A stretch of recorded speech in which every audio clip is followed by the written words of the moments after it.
सर्वेभ्यो नमो नमः। अतिशय संस्कृतम क्लासेज में आप सभी का स्वागत है। आज हम लोग 45वीं टेस्ट सीरीज हल करने जा रहे हैं। शब्द रूप हम लोग पढ़ रहे हैं, जिसमें 100 प्रश्न हम लोगों ने हल कर लिए हैं। आज 101वां प्रश्न हल करेंगे। और इन रूपों की विशेषता ये है कि विगत परीक्षाओं में आए हुए रूप हैं, प्लस हमने उसी प्रकार के और भी प्रश्न बनाए हैं। और लगभग 200 प्रश्न होंगे, ज़्यादा भी हो सकते हैं। यदि मुझे लगा कि अभी और इम्पॉर्टेंट है तो संख्या बढ़ भी सकती है। चलिए प्रारंभ करते हैं। 101वां प्रश्न है, निम्नलिखितेषु भिन्नम अस्ति। निम्नलिखित में भिन्न है। का द्विशद, खा पद, गा सुहृद, घा श्रीमत। तो इन चारों ऑप्शन में कौन सा भिन्न है ये देखना है। तो इसमें द्विशद भिन्न है। कैसे भिन्न है? द्विशद का अर्थ पत्थर है ना। द्विशद स्त्रीलिंग का रूप है। बाकी ये जो खा नंबर में पद है, सुहृद है और श्रीमत है, ये पुल्लिंग के शब्द हैं। इस तरह से का उत्तर आपका सही हो जाता। द्विशद स्त्रीलिंग है। तो स्त्रीलिंग पुल्लिंग भी पूछा जा सकता। रूप से संबंधित कुछ भी किसी भी प्रकार से प्रश्न घुमाकर पूछा जा सकता है, इसलिए हमारी हर एंगल से तैयारी होनी चाहिए। 102 नंबर प्रश्न है, दकारांत पुल्लिंगः सुहृद शब्दस्य संबोधन एक वचने रूपम अस्ति। यानी दकारांत पुल्लिंग जो सुहृद शब्द है उसके संबोधन के एक वचन में। सबसे पहले हाईलाइट कर लिया करें कि पूछा क्या जा रहा है। प्रश्न की प्रकृति समझना बहुत आसान है, अन्यथा हम सरल से सरल उत्तर गलत कर देंगे। तो संबोधन के एक वचन का रूप पूछा जा रहा है। का हे सुहृद, खा हे सुहृद, गा हे सुहृद और घा नंबर दिया है का और खा। तो इसमें क्या होगा? संबोधन के एक वचन में पूछा गया है, तो इसमें घा उत्तर आपका सही होगा। यानी कि का और खा दोनों उत्तर सही हैं। संबोधन के एक वचन में हे सुहृत और हे सुहृद दोनों ही रूप बनते हैं, इसलिए घा उत्तर सही। का और खा दोनों। कैसे? संबोधन में और प्रथमा में, संबोधन में भी प्रथमा विभक्ति होती है। तो सुहृद के प्रथमा के एक वचन में रूप बनता है सुहृत सुहृद। तकार को दकार हो जाता है। इसका भी एक नियम है, हमने संधि में पढ़ाया है कि कैसे तकार को दकार हुआ। यानी प्रथम वर्ण कैसे तृतीय वर्ण कैसे प्रथम वर्ण में परिवर्तित हो जाता। जैसे ये ता है ना, तादा, ये ता प्रथम वर्ण है और दा तृतीय वर्ण है। तो देखिए कैसे बदला, ये हमने संधि में पढ़ाया है। तो जैसे प्रथमा के एक वचन में सुहृत और सुहृद बना, उसी तरह से संबोधन में भी हे सुहृत और हे सुहृद दोनों रूप बनेंगे। 103वां प्रश्न है, सुहृद शब्द रूपेषु सुहृदः इति रूपस्य आवृत्ति ही कतिवारम भवति। यानी कि सुहृद के शब्द रूप में सुहृदः यह जो पद आया है, इसकी आवृत्ति कितने बार हुई, यह कितने बार प्रयोग हुआ है, 103 नंबर में पूछा जा रहा। का एक वारम, खा द्विवारम, गा त्रिवारम, घा पंचवारम। तो 103 नंबर के प्रश्न में उत्तर होगा पंचवारम। देखिए इस प्रकार के प्रश्न थोड़ा सा कठिन हो जाते हैं, क्योंकि इसमें आप के समझ लीजिए कि पूरा रूप आपको आता है तभी आप कर पाएंगे, इसलिए बहुत पैनी नज़र रखें। 5 बार प्रयुक्त हुआ है सुहृदः पद सुहृद के रूप में। कहाँ कहाँ पर? प्रथमा के बहुवचन में, द्वितीया के बहुवचन में, पंचमी के एक वचन में, षष्ठी के एक वचन में और संबोधन में भी प्रयुक्त हुआ है। संबोधन के बहुवचन में सुहृदः इस पद की आवृत्ति हुई है। तो इस प्रकार के प्रश्न बड़े ही इम्पॉर्टेंट हैं। इन पर विशेष नज़र रखें कि कौन से शब्द की कितने बार आवृत्ति हुई है। और प्रश्नोत्तरी कैसी लग रही प्लीज़ कमेंट करके अवश्य बताएं और लाइक भी करें। 104 नंबर प्रश्न है, भूभृत शब्दस्य प्रथमा विभक्तौ बहुवचने रूपम अस्ति। भूभृत शब्द के प्रथमा विभक्ति के बहुवचन का यानी प्रथमा बहुवचन का रूप बताना है। किसका? भूभृत का। भूभृत माने राजा। का भूभृताः, खा भूभृदाः, गा भूभृतः और घा है भूभृद। तो बताइए यहाँ पर क्या होगा? यहाँ पर ये भा समझेंगे। भूभृद घा नंबर में दिया है। तो प्रथमा विभक्ति के बहुवचन में क्या होगा? तो प्रथमा के बहुवचन में होगा गा नंबर भूभृतः, ऐसे होगा। भूभृतः, भूभृताः नहीं बनेगा, भूभृदाः नहीं बनेगा और भूभृद भी नहीं बनेगा। भूभृतः, भूभृत, भूभृद दो रूप बनेंगे। भूभृदौ, भूभृदः, भूभृतौ ता होगा, दा नहीं। भूभृत या प्रथमा के एक वचन में भूभृद होगा, फिर भूभृतौ, भूभृतः ऐसे रूप बनेगा। तो प्रथमा के बहुवचन में और द्वितीया के बहुवचन दोनों में भूभृतः रूप बनेगा। और पंचमी षष्ठी के में भी ये एक वचन में बनेगा। चलिए देखते हैं हम लोग। 105 नंबर वणिज, यहाँ पर हलंत लगेगा। वणिज शब्द रूपस्य सप्तमी विभक्तौ बहुवचने रूपम अस्ति। कहाँ का बताना है? सप्तमी के बहुवचन का रूप बताना है। जो पूछा जाए उसको अंडरलाइन कर लिया करें। सप्तमी के बहुवचन वणिज, तो इसमें होगा वणिजक, वणिजसु। का नंबर में दिया है वणिजसु, खा वणिक्षु, गा वणिस्सु और घा वणिजासु। तो क्या होगा? इसमें 105 नंबर में बनेगा वणिक्षु, सप्तमी विभक्ति के बहुवचन में। और ये देखिए, ये जो 104 नंबर वाला प्रश्न है, भूभृत शब्द के प्रथमा विभक्ति के बहुवचन का रूप जो पूछा था, ये पीजीटी 2001 में आया हुआ प्रश्न है। जितने भी प्रश्न हैं सारे बहुत इम्पॉर्टेंट है, कहीं न कहीं आए हुए हैं और उसी के आधार पर हमने और भी रूप बनाए हैं। फिर है सुधियम रूपम अस्ति। 106 नंबर प्रश्न है, सुधियम रूपम अस्ति। का द्वितीया, खा चतुर्थी, गा पंचमी, घा सप्तमी। सुधियम, सुधी ईकारांत पुल्लिंग शब्द है। सुधी, ये भी स्त्रीलिंग, पुल्लिंग, नपुंसक लिंग भी पूछा जाता है। तो सुधी प्रातिपदिक है और सुधियम रूप बताना है। तो सुधियम रूप जो है वह द्वितीया विभक्ति का रूप है। और चतुर्थी में क्या होगा? चतुर्थी में होगा सुधिये और पंचमी में क्या होगा? सुधियः। पंचमी और षष्ठी के एक वचन में सुधियः होगा।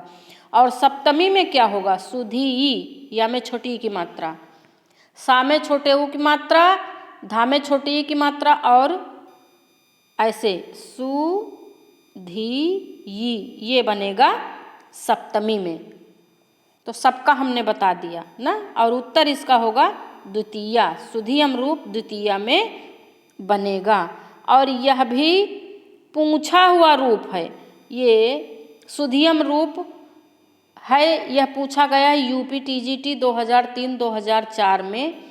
यह 106 नंबर का प्रश्न 2003 और 2004 में पूछा गया है टीजीटी में। 107 नंबर प्रश्न पे आ गए हम। जगतः रूपम अस्ति। जगत रूप है। का प्रथमा विभक्ति का, खा द्वितीया विभक्ति का, गा पंचमी विभक्ति का, घा चतुर्थी बहुवचन का। तो ये बताना है जगतः रूप किसका है। तो जगतः रूप है पंचमी विभक्ति का। जगतः रूप पंचमी और षष्ठी दोनों के एक वचन में बनता है। और प्रथमा में तो जगत बनेगा, जगद बनेगा। जगत जगति जगंती, जगत जगति जगंती ना, तो प्रथमा द्वितीया में जगत जगद, और चतुर्थी का बहुवचन नहीं होगा। फिर आ गए हम लोग 108 नंबर, इसमें समझ लिया ना 107 नंबर, यह पंचमी विभक्ति के एक वचन में बनेगा जगतः। फिर 108 नंबर पे हम लोग आ गए, बालिका प्रातिपदिकस्य द्वितीयायाः द्विवचन रूपम अस्ति, द्विवचनस्य रूपम अस्ति, द्विवचन का रूप बताना है। किसका? बालिका के। द्वितीया द्विवचन का रूप बताना है, ये मेन प्रश्न है। द्वितीय द्विवचन का बालिकायाः, खा बालिकाः, गा बालिके, घा बालिकौ। 108 नंबर प्रश्न का उत्तर क्या होगा? द्वितीया का द्विवचन। तो इसमें कौन सा उत्तर सही होगा? इसमें बालिका बालिके बालिकाः, ये तो प्रथमा विभक्ति हो गई। बालिकाम बालिके बालिका, तो ये द्वितीय द्विवचन का रूप है बालिके। क्या है? बालिके, द्वितीया के द्विवचन का रूप है। और ये जो बालिकायाः है, ये पंचमी के एक वचन और षष्ठी के एक वचन का रूप है। और बालिका तो प्रथमा का बहुवचन है, और बालिकाओं कहीं नहीं बनता है। ये तो ऐसे भ्रमित करने के लिए डाल दिया गया। हम चारों ऑप्शन पे बात इसलिए करते हैं ताकि आपकी 20-25 प्रश्नों में कम से कम 100 प्रश्नों की तैयारी हो जाए। इससे आपको ज़्यादा अच्छे से आ जाएगा। 109 नंबर प्रश्न है, वारि इति शब्दस्य हे वारे इति रूपम अस्ति, यानी हे वारे रूप बताना है। का संबोधन एक वचन, खा संबोधन द्विवचन, गा संबोधन बहुवचन, घा ना किमपि। तो 109 नंबर प्रश्न में हे वारे, ये होगा का नंबर, यानी कि हे वारे संबोधन के एक वचन का रूप है। हे वारे, हे वारे और संबोधन के एक वचन में दो रूप बनते हैं। कौन कौन? हे वारे और हे वारी, दो रूप बनते हैं। संबोधन के एक वचन में दो रूप बनते हैं, विकल्प से भी बनता है। हे वारे भी बनता है, हमने एक ही दिया है। हे वारे भी बनता है, हे वारी भी बनता है। हे वारे, हे वारी, और संबोधन के द्विवचन में बनेगा हे वारिणी, संबोधन के बहुवचन में बनेगा हे वारिणी। संबोधन के द्विवचन में हे वारिणी और संबोधन के बहुवचन में हे वारिणी, ऐसे रूप बनेगा ना। संबोधन के तीनों रूप क्लियर हो गए। और इसी के साथ हम आ गए 110 नंबर प्रश्न पर। वारि इति रूपस्य विभक्ति ही अस्ति, वारि की यानी वारि के लिए ही पूछ लिया गया। और वारि जो शब्द है ना, वारि प्रातिपदिक भी है। तो वारि रूप में कौन सी विभक्ति है ये पूछा जा रहा है। का प्रथमा एक वचन, खा द्वितीया एक वचन, गा का और खा, और घा नंबर में दिया है सप्तमी। तो 110 नंबर में पूछा जा रहा है वारि। तो वारि प्रथमा के एक वचन में भी बनता है और द्वितीया के एक वचन में भी बनता है। ये दोनों ही बनते हैं, इसलिए हमारा उत्तर गा सही होगा। का और खा दोनों। ठीक, ऐसे भी विकल्पों पर ध्यान देने की आवश्यकता होती कि हम पहले ही का नंबर देख लिया का और का में हमने ऐसे टिक कर दिया, ऐसा नहीं करना। प्रश्न कैसा भी पूछा जाए आपको चारों ऑप्शन पढ़ने हैं। बहुत बार अगर हम ऑप्शन नहीं पढ़ते हैं पूरे, तब भी एक दो प्रश्न गलत हो जाते हैं 125 नंबर में। इसलिए किसी भी प्रश्न को अच्छे से पढ़ें, उसके ऑप्शन चारों बहुत अच्छे से पढ़ें। तो का और खा इसमें दोनों सही होगा 111 नंबर में, यानी गा उत्तर आपका सही है। और वारि शब्द नपुंसक लिंग का रूप है। वारि का अर्थ पानी है, इकारांत नपुंसक लिंग है वारि। वारि नपुंसक लिंग का रूप है, ये बहुत पूछा जाता है। और इसके रूप चलते हैं वारि वारिणी वारिणी वारि वारिणी वारिणी, वारिणा वारिभ्याम वारिभिः, ऐसे रूप चलते हैं। तो प्रश्नोत्तरी अगर अच्छी लग रही हो तो प्लीज़ लाइक करें। वारि शब्द से चतुर्थी विभक्तेः रूपम अस्ति। वारि शब्द के चतुर्थी विभक्ति के रूप हैं। जो भी रूप हम उठाते हैं, हम चाहते हैं कि उस रूप में उन 21 शब्दों में जो भी पूछे गए हैं बार बार, उन शब्दों के हम प्रश्न बना लें और उससे संबंधित आपकी अच्छे से तैयारी हो जाए। तो फिर उस रूप में हम पूरा इम्पॉर्टेंट निकाल के प्रश्न बना लेते हैं। इसलिए एक एक रूप पे 3-3, 4-4 प्रश्न बन जाते हैं। तो आइए देखते 111 नंबर प्रश्न। वारि शब्द से चतुर्थी विभक्तेः रूपम अस्ति। वारि शब्द के चतुर्थी विभक्ति के रूप हैं का वारि वारिणी वारिणी, खा वारिणा वारिभ्याम वारिभिः, घा वारिणे वारिभ्याम वारिभिः, घा वारिणः वारिभ्याम वारिभ्यः। तो इसमें क्या होगा? कौन सा पूछा है? चतुर्थी विभक्ति के तीनों रूप पूछे गए, क्योंकि तीन ऑप्शन में 3-3 सेट दिए, इसका मतलब तीनों पूछ रहे हैं चतुर्थी विभक्ति का। तो चतुर्थी विभक्ति का रूप होगा गा नंबर उत्तर वारिणे वारिभ्याम वारिभिः। ये चतुर्थी विभक्ति के तीनों ही रूप हैं। और वारिणा वारिभ्याम वारिभिः ये तृतीया के तीनों रूप हैं। और वारि वारिणी वारिण ये प्रथमा और द्वितीया के एक वचन, द्विवचन और बहुवचन के रूप हैं।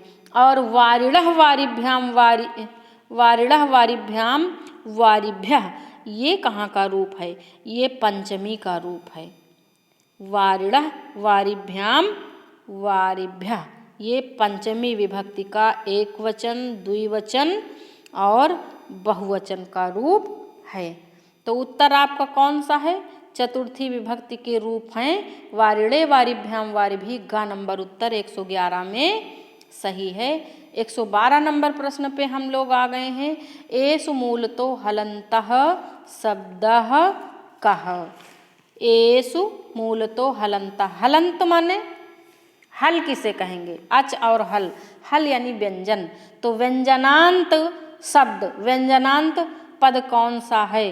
का महिमा, खा सविता, गा ज्ञानिना, घा वारिणी, ये सबके रूप दिए हुए हैं।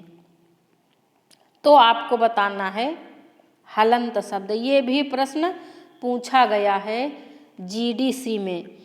तो इसमें हलंत शब्द है महिमा, इसका जो मूल प्रातिपदिक है महिमन है। क्या है? महिमन। और वारि इकारांत नपुंसक लिंग है। सविता है ये, और ये ज्ञानिना, ज्ञान, ये ज्ञान है। तो यही है, महिमा ही है, महिमन इसका होगा। महिमन हलंत है।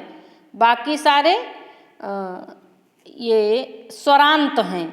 बाकी के खा नंबर, घा नंबर और गा ये स्वरांत हैं। महिमन व्यंजनांत है, यानी व्यंजन से अंत हुआ है। 113 नंबर प्रश्न पे हम लोग आ गए। गरीयस।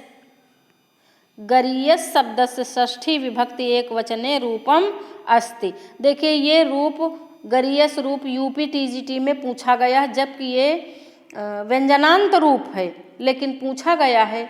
तो इसीलिए हमने बाबूराम सक्सेना में जितने भी रूप हैं हमने सबसे प्रश्न बनाया है। का गरीयसः, खा गरीयसे, गा गरीयसा, घा गरीयस। तो ये बताना है कि गरीयस शब्द से षष्ठी विभक्ति एक वचने रूपम अस्ति, तो इसमें का नंबर होगा गरीयसः। क्या होगा? गरीयसः, षष्ठी विभक्ति के एक वचन में। अगला आ गए हम लोग 114 नंबर प्रश्न पर। रमा शब्दस्य सप्तमी विभक्ति बहुवचनस्य रूपम अस्ति। रमा आकारांत है ना, तो रमा शब्द के सप्तमी का बहुवचन बताना है। का रमासु, खा रमसु, गा रमेसु, घा रमासु। तो आपको ध्यान देना, सकार का भी ध्यान देना है और आ की मात्रा का भी ध्यान देना है। सप्तमी के बहुवचन में रूप बनेगा रमासु। यहाँ पर सा, ये सा क्यों हुआ है? दंती सा इसलिए हुआ है क्योंकि इसके पहले आकार है। अगर आकार न होता और कोई स्वर होता तो मूर्धन्य सा हो जाता, और ये बाकी के सारे गलत हैं। रमा और राम के रूपों में बड़ा कन्फ्यूजन होता है, इसलिए दोनों रूपों को एक जगह लिख के अच्छे से तैयारी कर लें। 115 नंबर प्रश्न है दधि शब्दस्य सप्तमी एक वचने रूपम भवति। और दधि शब्द के रूप भी बड़े इम्पॉर्टेंट हैं, क्योंकि ये इसमें विकल्प भी चलता है और थोड़ा सा ये भिन्न रूप है, इकारांत का है। चलिए देखते हैं ऑप्शन। दधि का नंबर है दधनी, दधिनी। खा नंबर दधिन, दधनी। गा दधिनी, दधने। घा दधनी, दधनी। तो ये बताना है कि इसमें सप्तमी का एक वचन बताना है, और सप्तमी का एक वचन है घा नंबर में दधनी, दधनी। दधनी, दधनी सप्तमी का एक वचन है, बाकी के सारे रूप गलत हैं। और दधि शब्द के रूप बड़े ही इम्पॉर्टेंट हैं ना। सप्तमी के एक वचन में दधनी और दधनी बनता है, और इसमें संबोधन के एक वचन में भी विकल्प प्रस्तुत है। हे दधे, हे दधि। संबोधन के एक वचन में हे दधे, हे दधि ऐसे है। तो यदि आप लोगों को रूप याद करने में कोई कठिनाई हो तो हम पहले रूप पढ़ा दें, उसके बाद ये टेस्ट सीरीज रूप से संबंधित करवाएं, यदि आप लोगों को ऐसा लग रहा हो तो। हम तो ये जानते हैं कि आप लोग रूप पढ़ते ही होंगे, बस प्रैक्टिस की आवश्यकता है आपको, इसलिए हम टेस्ट सीरीज बनाने लगे। तो 116 नंबर प्रश्न है रमायाः पदे विभक्ति वचन अस्ति। रमायाः पद में विभक्ति और वचन है। रमायाः का द्वितीय द्विवचन, खा तृतीया विभक्ति एक वचन, गा चतुर्थी विभक्ति एक वचन, घा, ये घा है, धा नहीं, घा को बहुत जगह धा लिख गया, षष्ठी विभक्ति एक वचन। 116 नंबर में बताना है रमायाः। तो रमायाः है षष्ठी विभक्ति एक वचन। किसका है? षष्ठी विभक्ति एक वचन का रूप है। और आगे हम लोग चलते हैं 117 नंबर प्रश्न पे अब हम लोग बढ़ रहे हैं। फल। फल शब्दस्य रूपेषु फले इति रूपस्य आवृत्ति कतिवारं भवति। फल शब्द नपुंसकलिंग का है। तो का नंबर एक वारम, खा द्विवारम, गा त्रिवारम, घा चतुर्वारम कितने बार हुई है? 117 नंबर प्रश्न का उत्तर क्या होगा? तो 117 नंबर प्रश्न का उत्तर है फले। यह जो शब्द है यह चतुर्वारम आवृत्ति ही भवति। अस्य शब्दस्य आवृत्ति ही चतुर्वारम भवति। तो कहाँ कहाँ? प्रथमा द्विवचने, द्वितीया द्विवचने, संबोधन द्विवचने और सप्तमी एक वचने। फले रूपस्य आवृत्ति ही भवति चतुर्वारम ना, तो ये ध्यान रखना। अब 118 नंबर प्रश्न है वारि शब्द से षष्ठी बहुवचन से रूप अस्ति। का वारिणम, खा वारिणाम गा वारिणाम घा वारी नाम। तो क्या होगा? बहुत आसान प्रश्न है लेकिन बड़ा कठिन है। कहाँ पे मात्रा लगेगी बड़े आ की, और बड़ा कन्फ्यूजन होता है इस रूप में भी। तो वारी शब्द के षष्ठी का बहुवचन है वारिणाम। वारिणाम नहीं होगा, वारिणाम होगा। और ये नपुंसक लिंग है। वारी शब्द नपुंसक लिंग का रूप है, वारी वारिणी वारिणी। 119 नंबर प्रश्न है, रमा शब्द से पंचमी विभक्तौ एक वचने रूपम भवति। रमा शब्द के पंचमी के एक वचन का रूप होगा। का रमात, खा रमायाम, गा रमयाह, घा रमायाह। तो अब बताना है क्या होगा।